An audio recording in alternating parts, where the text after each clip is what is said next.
Okay, so let us start today's topic. So today we are actually going to, the agenda is to brush up the basics of linear algebra. So linear algebra is an indispensable tool in deep learning. So you will see lots of matrix multiplications, at least if not anything else. Okay.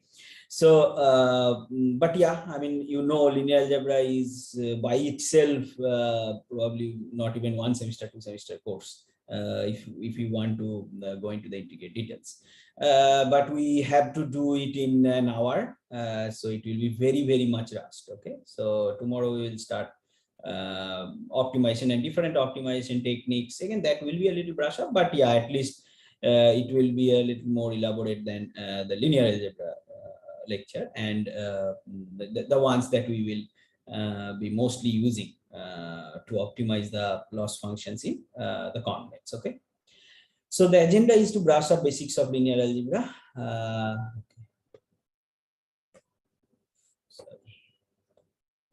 Now the resources. So resources are basically the book by Goodfellow, Benju and Corville, the deep learning book. So I have mostly taken the material from there. But yeah, it's only just the tip of the iceberg, right? Okay, so let us basically start with the very basics. So we will be mostly concerned with these 4 quantities in linear algebraic terms, right? So scalars, scalar. Okay, let me actually go slide. So scalars, vectors, matrices, and tensors, right? So what are the difference between them? So as you add more I would not say dimension, but rather say it's the shape becomes more complex. Then as you go from scalar, vectors, matrices, and tensors. So scalars are just single numbers denoted mostly by the lowercase variable name. So this the idea of this lecture is also to introduce you to some commonly used notations. So the lowercase variable names, if we use unless otherwise mentioned, it will be scalars. Vectors are array of numbers, a collection of numbers, typically denoted as bold-faced lowercase variable names, right? So this is non-bold, and this is bold-faced lowercase x, right? And individual components are treated as scalars. So it's a collection of scalars. So individual components must be scalars, right? So by notation, actually, by vector we will mean a column vector. So that's why when I'm writing it in this form in a row, sort of, I am actually giving a transpose notation. You know the transpose, what is transpose. So the row becomes column and so on. But yeah, it is there also in the next slide. So by notation, actually vectors means column vectors. If we specifically try to mention a row, vector as a row, then we will say row vector. So x, y, z, etc. And it has say d components. So it's a d-dimensional vector. So it has x1, x2 to xd. This has y1, y2 to yd, and z1, z2 to zd, right? Now, matrices are 2D array of numbers. It's not just single dimensional array, that is vectors are single dimensional array, and matrices are 2D array of numbers. Typically denoted as boldface uppercase variable. So it was lowercase, this was boldface lowercase, and this is boldface uppercase. Generally, that is the notation we use. And it has some rows and some columns. So how many rows are here? It is m, and columns are n. So we denote generally the ijth element in a matrix as the matrix name, then basically subscripts the row number and the column number. So aij means ijth element of the matrix. Now there can be more than 2 dimensions in the collection of numbers. So basically, generally we denote them as tensors. All of these things that are above 2D are like 3D, 4D. So these are called as tensors, whereas with more than 2 dimensions are generally called tensors. So we will see, I mean, that we use mostly tensors in our operations in the deep learning course. So basically, the image, if you think the image classification problem, the input is image, and an RGB image, or rather a color image, it has height, width, and a number of channels, which is 3, right? So for an RGB representation, and it has then 3D tensor shape, right? So height, width, and it has 3 such channels. In RGB notation, it is R, G, and B. These 3 channels. So suppose the height is 224 by 224. That is, sorry, the height and width both are set to 224. So there will be 224 into 224 numbers in each of the channels. So this whole thing is then a tensor. So it's a 3D tensor. Then you will see that as we go and process them, for example, to get the what is called the feature maps or the activation values. That is, you operate with some matrix multiplication, bias addition, then you apply activation function. Then what you get is activation values or the feature maps. So feature maps actually is a 4D tensors, because there will be a number of no, sorry, feature maps are 3D. The filters that we operate on, they are 4D tensors. So that we will come, but mostly 4D, and then there is one more application where video recognition or dealing with videos, they are actually, the input is a 4D tensor, because there is this time dimension is there. Instead, in addition of height, width, and channel in images, in videos you have a time dimension. So naturally, the filter dimension there will be 5D tensor, and the activation values will be 4D. So these things we will see, but the notation, at least let us be clear.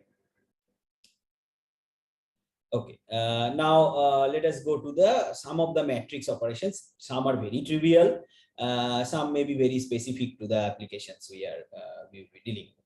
So transpose, transpose of a matrix is the mirror image of the matrix across the diagonal line, or the main diagonal of the matrix. So basically, the rows becomes the columns, and columns becomes the rows.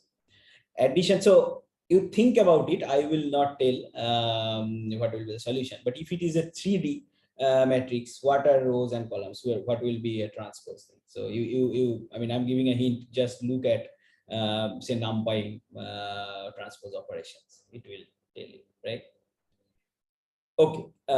Now addition. So addition, of course, you can do addition. Then addition is very simple. Matrices can be added as long as they have the same shape, by adding their corresponding elements. So basically what we mean by this is that the matrices have to be consistent. So the number of rows and columns has to be same. Not only rows and columns, if it is 3-dimensional or 4-dimensional tensors, the number of basically or the size in each dimension for each of the or size in the corresponding dimensions for each of the matrices to be added has to be same. Basically, it's an element-wise addition. So if it is a 4D matrix, we generally denote. If it is a 4D matrix, we generally denote the element with, say, A, I, J, K, L. Say. So that is the one single element, that is I, J, K, Lth element of 4D tensor A. So you basically add, suppose you want to add A with B, then for each ij, K and L, this plus, say, B, I, J, K, and L has to happen. So this is just for a matrix, it is written, but this is equally true for the 4D tensors or higher dimensional tensors. Multiplications is basically defined for a 2D matrix here. There are other kinds of multiplications that as well extend to all sort of multiplication. But maybe let us limit our discussion on the 2D matrices for the time being, up to 2D matrices for the time being. So in order for the product of the two matrices A and B to be defined, A must have the same number of columns as the rows of B. So that you know that if A and B are two matrices, so let's suppose this is A, the number of elements in a row in A must be same as the number of elements in the okay, so this sort of thing. So the this gets multiplied with this for the 1/1th element in the product, right? Then okay, how to, yeah, maybe this one. So the second row, first column, if you multiply, that is second row of A and first column of B, if you multiply, then second row first column element of the product will be given, and this goes on, right? So this is basically given by this notation or this equation. So for the ijth element here, you take the ith row and the jth column here. So ith row in A and jth column in B, and then you element wise multiply, and that element wise multiplication is called the dot product of the two vectors. The two vectors are this ith row of A and jth column of the of B. So let us see. I think we have defined dot product. Yes. So another one is, I mean, there can be many types of multiplication, right? So it's not just scalar multiplication. So it's one of the very commonly used in the for our case is element wise or Hadamard product. I mean, whatever may be the difficult name or notation here, it basically means you do the element wise multiplication. So just like you are doing element wise addition, so it's just element wise multiplication. So the ij, if it is aij and bij, or rather A and B are the matrices, and suppose the Hadamard product of A, B is C, then Cij is Aij times Bij, right? So, and for all I, that is just a Hadamard product or element wise product. We will interchangeably use these terms. Now, dot product is actually applicable to two vectors, X and Y. Dot product or inner product, you say, so of the same dimensionality, of course, it has to be. And it basically means that if X is a d-dimensional vector, I mean, X and Y both are d-dimensional vectors with elements x1, x2 to xd and y1, y2 to yd, then it is basically the x1, y1 plus x2, y2 and so on, right, till xd, yd. So that is the dot product. So matrix product is not commutative in general. So it may be there are certain conditions for that. AB is not equal to BA in general. However, the dot product between the two vectors is commutative. That is, x transpose y and y transpose x are same, and it's a scalar, right? Ultimately, you are multiplying each element, the corresponding elements, and summing them, the product, right? So it's whether you do x1 y1 plus x2 y2 or y1 x1 plus y2 x2, it remains same. Now, yeah, before I go to the system of linear equations, any questions on this very simple linear algebraic brush up till now?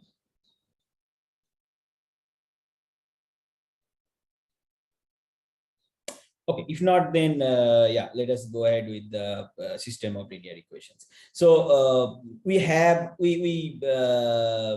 can actually solve a system of linear equations using matrix operations. They are, I mean, kind of easy to computer. Actually, not easy, but in a human sense. But for a computer, it is probably more methodical and easy. So the thing is that you can first of all how to represent. So you represent an equation with this sort of lines, right? So suppose there are n unknowns and m equations are there. So m equations and n unknowns, right? So you write these m equations with this coefficient form. So a11 x1, a12 x2 to a1 and xn is equal to b1. So this is a scalar, this is a scalar, and so on. So these are just the m equations, right? And this these a11, a12, these are the coefficients, right? So there is a reason behind why we just tell them a11, a12, and these are boldface capital letters. So boldface capital letters, from the notation that they generally denote a matrix, and Aij is basically the ijth element. So basically, taking hint from there, we are actually doing just collecting these coefficients, these unknown variables, and these values, the scalar values, in a matrix vector form. So how do I do it? So we basically collect these a11, a12, a13, etc., a1n as the first row of a matrix, which I am calling A, this one. Right now, the second equation, similarly you collect all the coefficients, and so on for m equations. Now, if you see that if you do this matrix multiplication, what does this matrix multiplication of AX, what is the first? So first of all, what is the dimension of A? A is m cross n, because there are m rows and n columns, and X is n cross 1. So AX will be m cross 1. So there will be just m numbers, right? So what is the first element of Ax? It is just multiplication or inner product of this row with this column vector. So this is, what is that? A11 x1, a12 x2, a1 and xn. So that is your first equation, right? A11 x1, a12 x2, a1 and xn. So that is given. So it's just again, these things are very trivial. You have probably seen it 4 or 5 years ago in any math 101 course, but still I'm just brushing it up so that this comes to your mind, and just sets up for the things that will be starting from tomorrow. So again, so this is the collection form, and we just denote this whole thing as Ax is equal to B. Basically, this is A, that whole matrix. This is X, and this is B, right? So Ax is equal to B. Now, of course, these are the dimensions that we have told. A is m cross n, X is n cross 1, and B is m cross 1, right? So there can be 3 possibilities for any system of linear equations. Either there can be unique solution, or no solution, or infinitely many solution, right? So let us see some cases. I mean, it's not a very comprehensive list, but what will happen if the condition this is true? So if m is equal to n, that means the number of equations and the number of variables are same, and this determinant of A, it is not equal to 0. That is, it's a non-singular matrix. Then the solution is unique, and the solution is given by X is equal to A inverse B. So you remember Ax is equal to B, so X is A inverse B. Now, what does this mean, or this make sure, is that this A inverse exists, right? So this determinant of A, this is a necessary and sufficient condition, that if determinant is non-zero, then the inverse of that matrix exists. Now, so when is determinant equal to 0, and when, if it is 0, then actually the solution does not exist. So when is determinant equal to 0? Can anybody tell any of the conditions? Sir, if rank of matrix A is less than number of rows or columns. Yes. That is true. Now, what will that mean in case of a system of linear equations? Where it means two are not linearly independent. Sorry, say that again. So two of them are not linearly independent. So Yeah, two of yeah, yeah. equations. Two or more. Yes. Yes. Yes. So yeah, so these are very basic things. So one equation, at least one equation can be expressed in terms of a linear combination of at least two or more, or one or more rather, of the other equations, of the rest of the equations. So yeah, there are many other conditions by which you can check whether a determinant, or basically a matrix, is invertible or not, right? Now, let us take another case. If m is less than n, that is underdetermined problem, that is number of equations is less than number of variables. So, of course, there can be infinitely many solutions because we don't have the requisite number of equations to get a unique solution. So, a question that I am keeping here is that what can be, oh yeah, there are two questions. I'll come to the second question later. One question that is given in the slide is what can be a meaningful solution. So there are many solutions. So one of the things is that out of the many solutions, you want to have some solution which is meaningful to your application, your need. So can you tell any such situation which can be a meaningful solution? You just think about it. Any use case, not use case, just a scenario, because there are many x's that satisfy these ax is equal to b, right? So one thing can be that okay, I want only those x's which does not have any negative element here, or I want the one which has the minimum norm, right? So and for that we need to be familiar with the concept of norms, but you can think that norm is sort of a equivalent to what is length in Euclidean sense, right? Or for scalar, the magnitude. It's very loosely tell, but that can be one of the situations. But yeah, let us go ahead with norms first, and then we will come back to this again. The second question I will come. Actually, the second question will be common to both of them. So when it is overdetermined, that is number of equations is more than number of variables, so then it is no solution. And again, what can be a meaningful solution? The same answers apply. I mean, the minimum norm or whatever is giving me the least error solution, so least squared error solution. So those sort of situations arise. Now, the second question is basically, let us put it in the context of this scenario first. So, sir, yeah, somebody has any question?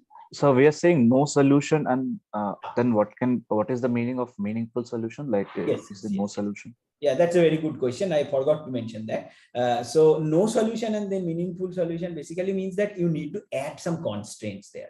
So after adding, and constraints means more information. So okay, one of the additional information I told is that okay, ax is, I have told is equal to b, but we see that no x satisfies this. So is there any x which can give me the closest one? That is, this norm should be minimized. So if ax is, I mean, what does it mean by there is no solution? That means there does not exist any x for which this equation is true. So ax is not equal to b, right? So ax minus b, this will have, so what is ax? It's a column vector, right? B is also a column vector. So this is ax and this is b. Now, if you take the difference between these two, it can be some number. Suppose it's a 10-dimensional vector. Let's say for ease of thing that it's a 5-dimensional vector. So let's say this value is -1, this is 2.5, this is say 1, and so on, right? So this is what the difference is for each of the component. Now, one additional constraint, if I put that I want to have as I mean this norm or yeah, again, norm means the length. I mean, Euclidean norm, you have idea, right? So minus 1 square, minus 2.5 square, etc., and then square root, right? So I want to have an x which will have this value very small, right? So that, I mean, again, it's a very overview of the thing. So the thing is that just to summarize or to help you remember that ax, what does it mean by saying there is no solution? That is ax not equal to b. So ax minus b will be having some positive, some not, may not be positive, but some non-zero values, right? As the components ax minus b. So what I want is that's a vector, some non-zero collection of non-zero values. So I want to get that vector very small. So how close x can 1x that I can get? Is it somewhat clear? I think Yes, sir. Yes, sir. okay. So yeah, I forgot to tell that basically you need to add some constants or additional information. The additional information is that I want the solution which will have minimum norm, something like that. Okay. Now, coming Sir, back.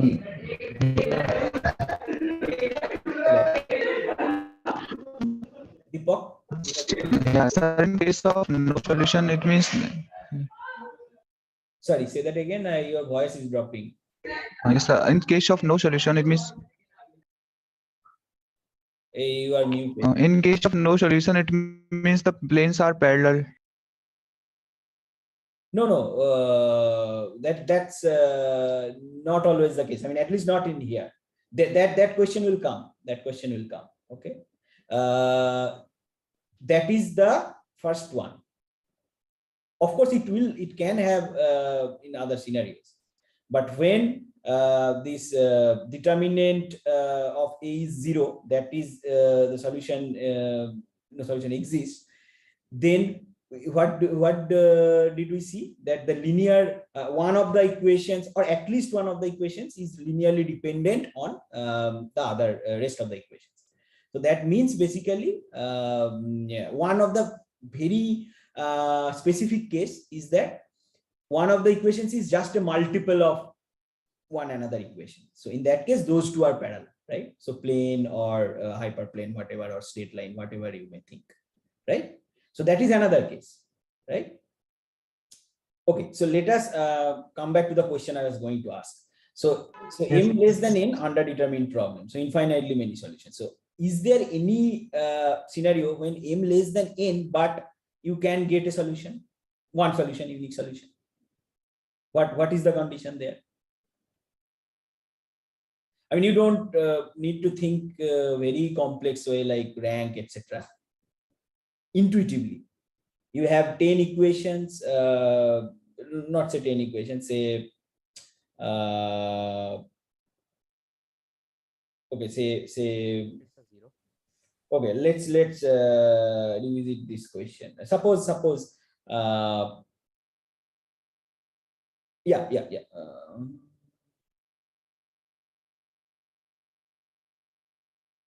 Yeah, let me go to this one. Say it is a overdetermined problem. Say number of equations is greater than equal to number of variables. So 10 equations are there. Sir, Yeah. sir, x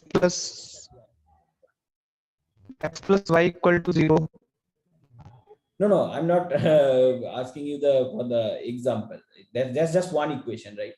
So what I mean, the question has not ended. So I mean, I'm just switching back to this scenario.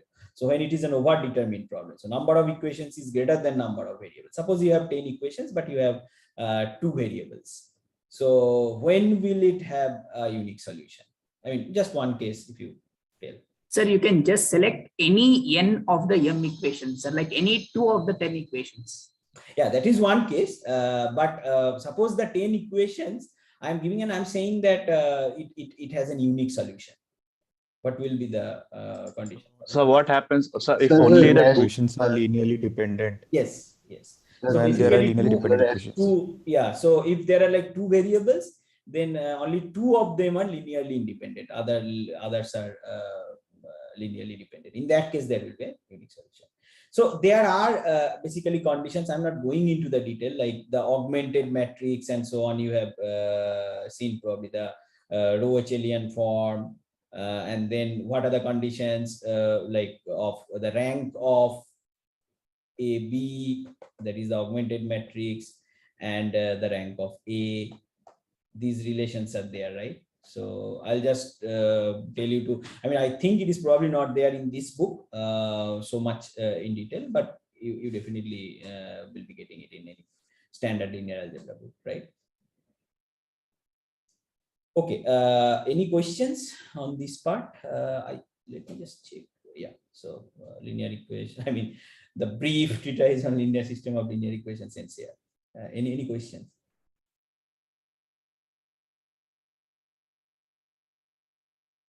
I'm going a little fast, but you know, I mean, it's just a brush up. Okay, now eigenvalues and eigenvectors. So these are very important concepts, and I think if you have done signal processing course, control systems course sort of thing, we must have done a lot more detailed treatise on this. So what is an eigenvalue and eigenvector, or what are eigenvalues and eigenvectors? Suppose A is a matrix. The question is, does there exist any vector x for A so that the operation Ax gives a vector which is nothing but a stretched and not rotated version of the vector x? Now, what does it mean? So A is a matrix and x is a vector. Then the product is also a vector, Ax. So what does it mean? So if just I am drawing it in two-dimensional, suppose this is x. So when you multiply with some A, 2 by 2 matrix A, then it gives something like y. Say, let's say y is Ax. Then it may be that, okay, this y is this point. So in that case, the effect of multiplying x with the matrix A means that it gives a new vector which can be stretched or contracted version. That is, the length of the vector is different from the original x, the length of y is different, and the angle is different. So here it was the angle, and here this is the angle, right? I mean, if I just say define angle with the x-axis, right, or the horizontal axis rather, so to say. So in general, if you multiply a matrix with a vector, it gives you a different y, right? Now, or a rotated and stretched or contracted. I mean, by stretched, I mean both, just the length is different. That can be stretched or contracted. So a vector with different length and different angle. But what eigenvalues or eigenvector question asks, what the question that is asked is, does there exist any vector x for A so that the operation Ax gives a vector which is nothing but a vector which is along the same line, basically. So if you multiply A with that vector, it will just grow in this direction or contract in this direction. It will not change the angle. So basically, what we tell till now, the condition is that Ax is lambda x. So whatever vector x was, it is just getting multiplied with a scalar. So this was the x. Now either this is x or this is x or this is x. So it's just getting multiplied with a scalar, all the values, right? Now, so x is equal to lambda. Now it's just simple algebra. So you take this ax on the right hand side, then lambda I minus a into x is 0. That is the condition. And I is the identity matrix, right? And x is a vector, 0 is all 0 vector. Now, for so one of the trivial solutions for this is that all x's are 0. For any a, this will satisfy. So, but what in eigen values and vectors we want is a x that is a vector which is not a 0 vector. So, for that, you know about the null space condition and so on. So, basically, for a non-trivial solution, this determinant needs to be 0. So that is determinant of this, that is this is 0. Now, if you compute the determinant, say assuming that it's a n cross n matrix, A is a n cross n matrix, then this will be an equation with I mean the power of n as n. That is an nth order equation. So lambda to the n will be a term, right? That means you can have n solutions of lambda because a you know, right? And I is also a known matrix, a constant matrix. So you are trying to find the eigenvector for a. So the only unknown is here lambda. So lambda is a scalar. There will be, I mean, it's a equation of a scalar with nth power. So you have n solutions, and such lambdas are called eigenvalues. Now you know the conditions for the real solutions, complex conjugate solutions, etc. I'm not going into this, but the eigenvalues can be either real or complex conjugates. I mean, if there are complex eigenvalues, then this lambda is called, if such an x exists, that is the solution exists, then such lambda is called eigenvalue of a, and the x is called the eigenvector. So the eigenvalue can be either real, or if it is complex, then there the conjugate will also be there. So the corresponding vector x's are eigenvectors. Now eigenvectors are not unique. This is because x is if x is an eigenvector, ax is also the same eigenvector. That is basically if you multiply I mean, okay, if that was the x and multiplying with a, it gets stretched. There was, if there is some another scalar a which already say changes this to this will also be similarly, I mean, this ax, if you multiply with a, this will also then get stretched in this direction because it's the same vector. I mean, not same vector, in the vector in the same direction. So it is not unique. So if x is a eigenvector, then any scalar time x other than 0, that is the scalar a cannot be 0, is also the eigenvector. So we are satisfied with the direction of the eigenvector. So that is fine if we get the on one of those x's, right? Now some standard results on eigenvalues and eigenvectors. So these are very easy to prove. So if like there are n eigenvalues of a, then for any positive integers m, these eigenvalues raised to the power m are eigenvalues of a. So basically what it means that if you know the eigenvalues of a, you immediately know the eigenvalues of a square, a cube, etc. And that's very easy to prove. So what is the condition? It is ax is equal to lambda x. So you just multiply both sides with a again, right? So this is a square x, this is lambda x, and ax is again lambda x. So this means a square x is lambda square x. So the eigen value of a square is then lambda square, right? So similarly, I mean, if you do, I mean, if you know the eigenvalues of a, you can very easily know the eigenvalue of a inverse, and if a inverse exists. So it is again very easy to see. So ax is lambda x. I think you multiply by a inverse here, so it is a inverse. Now this is x only, and this is lambda a inverse x, and this means 1 over lambda x is a inverse x, right? So for a inverse, 1 by lambda is the eigen value. These are some standard properties. For triangular matrix, the eigenvalues are the diagonal elements itself. That comes from that equation, which is called the characteristic polynomial. That determinant of lambda minus a is equal to 0. So if you solve it for a upper, lower, or diagonal matrix, it's just the diagonal values that will come as the determinant. Now, if it is a square matrix and is symmetric, that is, it's an n cross n, and that is a symmetric matrix, all its eigenvalues are real, and it has n linearly independent eigenvectors. So these are some properties that is used generally for eigenvectors. So what we said is that eigenvalues can be either real, I mean, a combination of real or can be a combination of real and complex conjugate values. But if it is symmetric, then they are all real, and you will get in linearly independent eigenvectors. So these reverse is also true, that is, it's a necessary and sufficient condition. Now, if I go to some other standard results, I think this is the last slide on eigenvalues and vectors.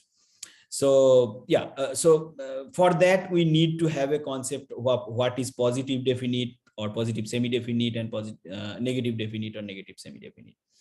So the matrix A is positive definite if for all x which is non-zero, this condition holds. Now, what are kind of, I'm just trying to, I mean, this is a mathematical definition, but what I'm trying to say, give you as an intuition, why it makes sense. So what positive definite gives you or tries to give you is very similar to what say a positive real number or a negative positive real number for a scalar value, that is positive scalar gives. That is whether it, you can how can you know whether a scalar is positive or negative? So how, I mean, one of the very say convoluted way, I mean, you can just definitely see the sign and know or whether it is greater than 0 or less than 0. But another way can be a convoluted way though, is you take any other scalar, small x, say, you take a square of it, you know that it is greater than 0. And then if you multiply the vector, the scalar in question, suppose the scalar in question is A, you want to know whether A is positive or negative. Then you multiply this. Now, whether this multiplication, the product is greater than 0 or not, that determines whether A is positive or negative. Again, it's a convoluted way, but if you now try to draw parallel to this, you will see the same thing. So X transpose AX is a parallel to X AX in scalar, right? So these are vector. These are, I'm just since I cannot draw bold face, etc. I'm just adding an underbar for vector and two underbars for matrix. So X transpose AX is basically same, and these are scalar. XAX, I mean, not same, equivalent in scalar case. So we know that this is a convoluted way for scalar, but this is a defined way for to know whether A is a not only positive but positive definite. So because there is no concept of positive matrix, but yeah, positive definite or positive semi-definite, because the condition for positive semi-definite is that it's instead of greater than 0, it is greater than equal to 0. Similarly for negative definite, so if it is less than 0 or less than equal to 0.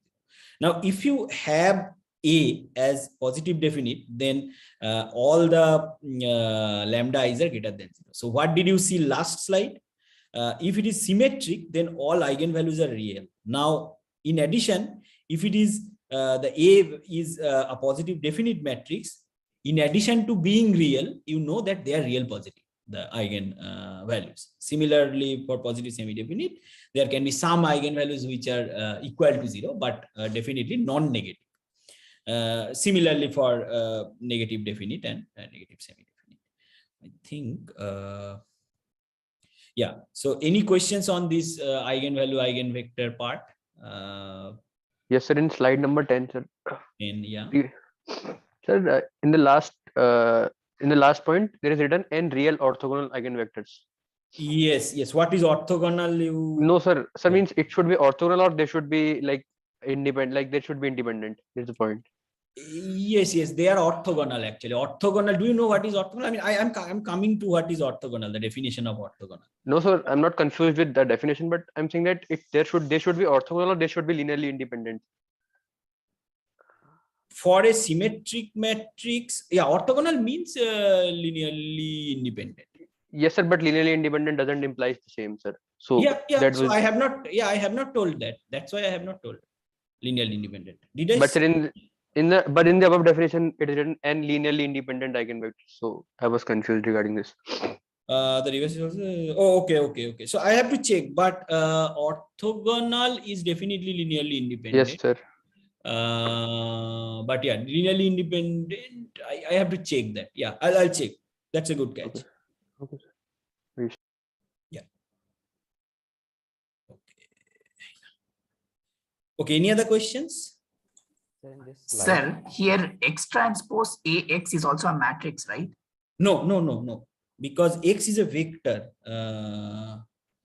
Okay, I have to say somewhere that X is a vector. Because it's, I mean, again, notation wise, Oh, okay, lowercase, okay. yeah. Yeah, lowercase boldface is a vector. So yeah, but yeah, that's a good question. I mean, X is a vector.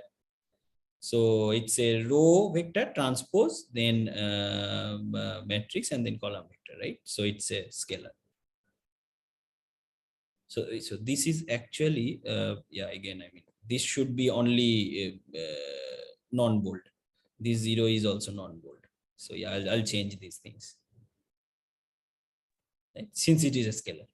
Any Sir, other question? here, Nah. sir, here X is a eigenvector, na? No. It's for any vector. So Any vector, na? yeah, for all X, right? Which is just non-zero vector. So this is the definition of positive definiteness. Like what we mean by a positive definite matrix A. So for a positive, just like a positive scalar, say A, if you multiply the positive scalar A with X square, any X square, any square of any scalar value, then it will be basically greater than 0. I mean, if I am saying non-negative, then it is greater than equal to 0. That is, if A is non-negative, this is non-negative, right? So similarly, we are trying to translate this definition to positive definiteness or negative definiteness. So X transpose AX is a, like, I'm drawing parallel to XAX in case of scalar, right? I mean, scalar X, A and X, and for this is vector X, matrix A, and vector X, right? So if you have such an A, and if it is a positive definite matrix, then for every X, this is true. Similarly, if it is, I mean, in a scalar case, if it is positive, then for every scalar X, this equation, this relation is true. And if you get such an A, then if you take an eigenvalue decomposition of it or eigen decomposition of it, all the eigenvalues will come as this. So this is a positive semi-definite if I am getting as this equal to. So sorry. Yeah. Just make it silent.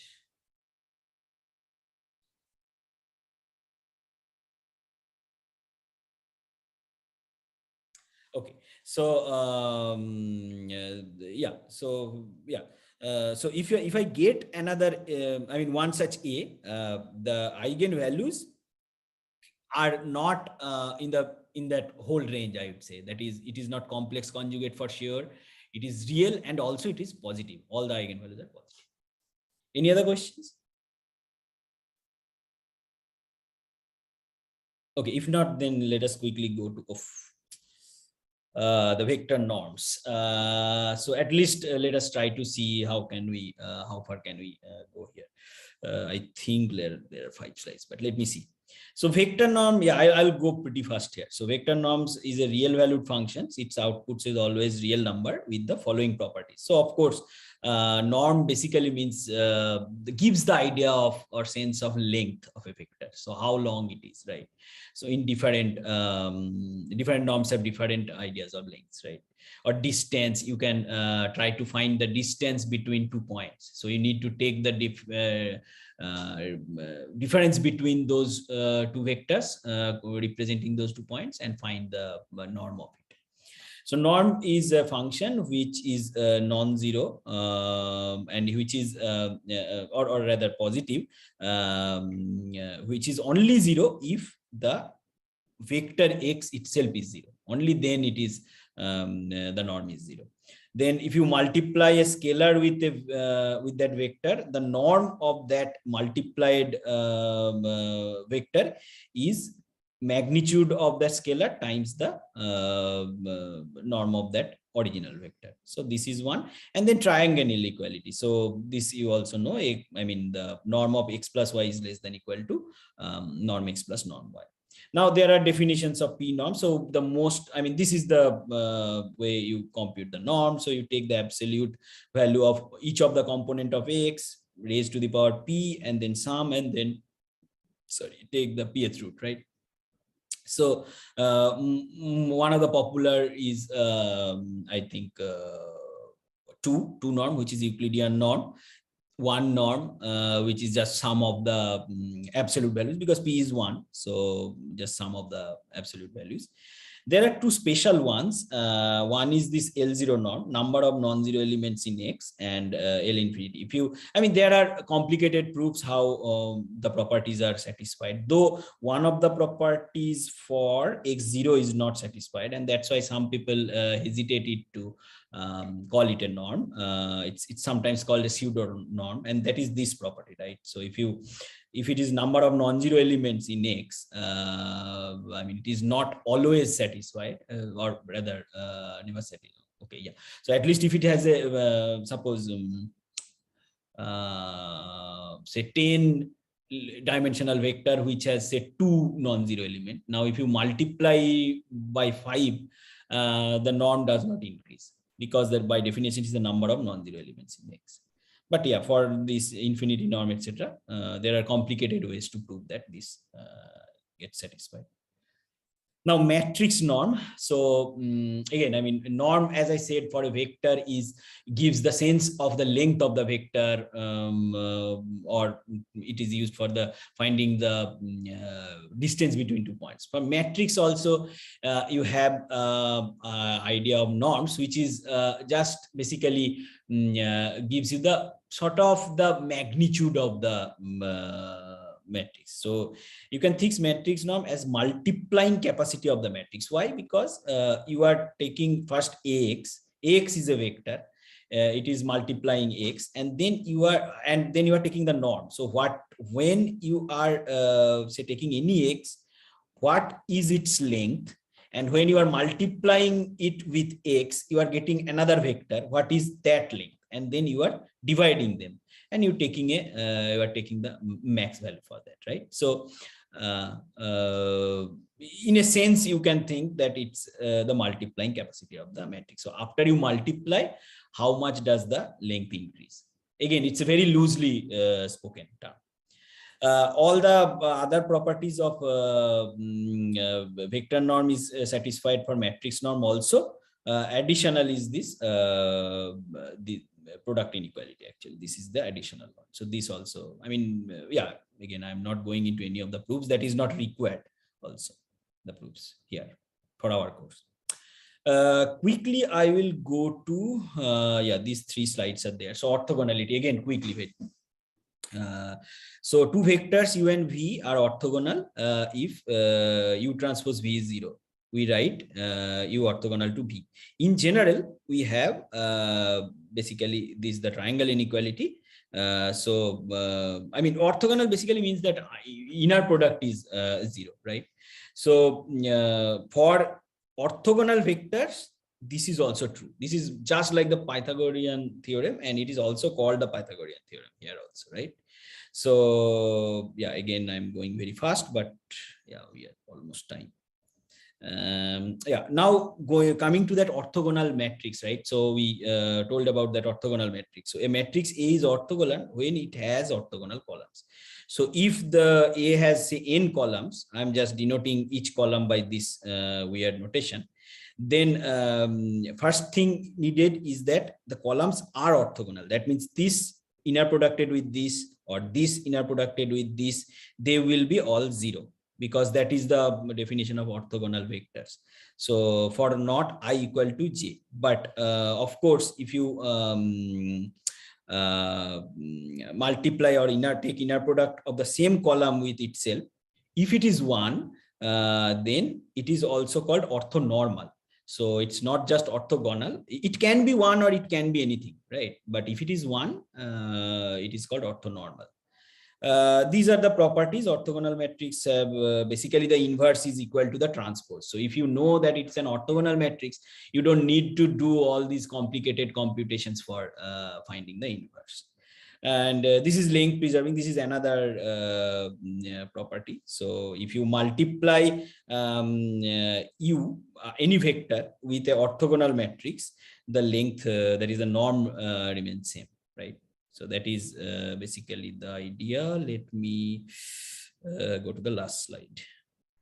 Yeah, so this is again coming back to the system of linear equations and what were there after getting an idea about the norm. So this what can be a meaningful solution. So one is, of course, as I said, minimize the norm of x. So basically giving the additional information. So there may be many solutions. Now, what out of those many x's, what is the minimum norm one? So that is, if you can find it very easily with this A transpose inverse B. Similarly, the exactly same thing that I told for the overdetermined problem. So which x is actually most close? So or the error is the least, because ax is not equal to b. So for which x, ax minus b is the least. And how can you find or what is the idea of least here?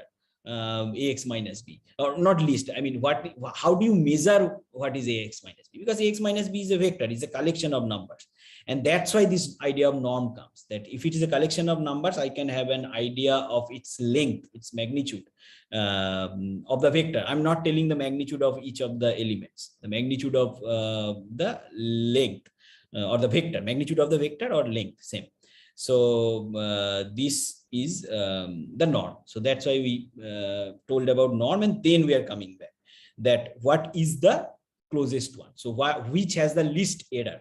So ax is a vector, b is a vector. So ax is somewhere here and b is somewhere here. So for different ax, you will have different such vectors, right? I mean, these are all different axes, maybe here. So which one among these is very close to B, or the closest to B? If you want to solve such sort of a question, then this is the solution: A transpose A inverse A transpose B. So this is for two norm, of course, this is two norm. And this is called the least square solution, because it is the least of the square norm, or kind of a squared error, least square error. Again, it's a very hurried one, but yeah, I mean, these are again just a brush up, and we will not need all of these, but definitely some of these, at least the idea was to introduce to the notations. Any questions for linear algebra brush up?